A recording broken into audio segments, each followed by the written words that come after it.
पंचमी के पावन पबनैतिन करे सोर। पंचमी के पावन पबनैतिन करे सोर। जल्दी आउ चनाई बाबू पूजा करब तोर। जल्दी आउ चनाई बाबू पूजा करब तोर।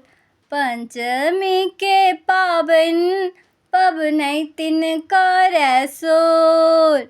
जल्दी आउ चनाई बाबू पूजा करब तोर। श्रीखंड चानन घैस क राखल। फूल बेल पत्र अक्षत ओरियावल। श्रीखंड चानन घैस क राखल। फूल बेल पत्र अक्षत ओरियावल। दही के छाछ पौरल छै बेजोर। दही के छाछ पौरल छै बेजोर। जल्दी अबियौ चनाई बाबू पूजा करब तोर। जल्दी अबियौ चनाई बाबू पूजा करब तोर। पंचमी के पावन पबनैतिन करे सोर। जल्दी अबियौ चनाई बाबू पूजा करब तोर। उजरे धोती चनाई के उजरे चदरिया।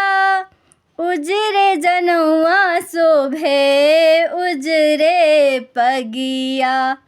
उजरे धोती चनाई के उजरे चदरिया। उजरे जनौआ शोभे उजरे पगिया। घोड़ा के लगामे लागे उज्जर बेजोर। घोड़ा के लगामे लागे उज्जर बेजोर। जल्दी अबियौ चनाई बाबू पूजा करब तोर। जल्दी अबियौ चनाई बाबू पूजा करब तोर। पंचमी के पावन पबनैतिन करे सोर। पंचमी के पावन पबनैतिन करे सोर। जल्दी अबियौ चनाई बाबू पूजा करब तोर। जल्दी अबियौ चनाई बाबू पूजा करब तोर।